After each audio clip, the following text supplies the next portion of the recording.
हजारो मराठा आंदोलक मुंबईत दाखल झाले। बीएमसी मुख्यालयासमोर आंदोलकांची अंघोळ आज आपण पाहिली।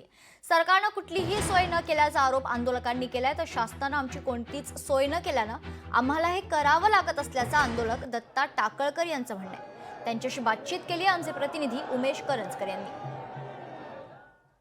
मनोज जरांगे पाटील यांच्या उपोषणाला सुरुवात झालेली आहे। लाखो जे मराठा समन्वयक असतील किंवा म्हणजे आंदोलक असतील ते मुंबईत आलेले आहेत। आपल्यासोबत असेच एक आंदोलक आहेत ज्यांनी एक आगळं वेगळं पद्धतीने आंदोलन जे केलेलं आपल्याला पाहायला मिळते। दादा, तुम्ही थेट असं आंघोळीच्या वेशात मला इकडे दिसतात, काय नेमकं तुम्ही कशा प्रकारे मनोज जरांगे पाटील यांना समर्थन करताय? आता ऐका, आता आमची काय व्यवस्था इथे होत नाही, मग आम्हाला नाही इलाजानं आंघोळी तर करायला लागते।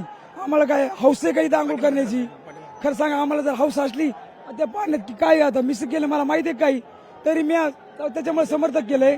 ते कसं पाणी असू, फक्त मला इथं आंघोळ करायची, त्याच्यामुळे आम्हाला आंघोळ करायची। मी आलो परभणी जिल्ह्याहून, पाथरी तालुका, सारोळा बुद्रुक गावाचं नाव आहे। माझं नाव दत्ता टाकळकर आहे।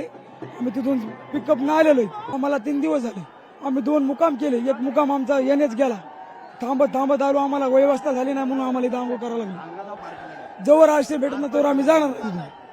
जोवर पाटील माहित नाहीत, पाटील जे म्हणतील तेच आमचा निर्णय राहील, बाकी काही नाही। पाटील जसं म्हणतील तर शांततेने म्हणलं शांततेनं पेटून द्या, मला पेटून बी देऊ आम्ही, काय घेऊन धन्यवाद आमच्याशी बोलल्याबद्दल। तर मनोज जरांगे पाटील यांनी आंदोलनाला सुरुवात केलेली आहे। त्यांच्या समर्थनात शेकडो लाखो जे समर्थक आहेत ते उतरलेले आहेत आणि त्यांनी जो शब्द दिलाय, ते जे निर्देश देतील त्या प्रकारे आंदोलन करू अशा प्रकारचा जो निश्चय त्यांनी ते केलेला आपल्याला पाहायला मिळतो। उमेश करंजकर, लोकशाही मराठी, मुंबई। लोकशाही मराठी, ऐका, पहा, जागरूक रहा।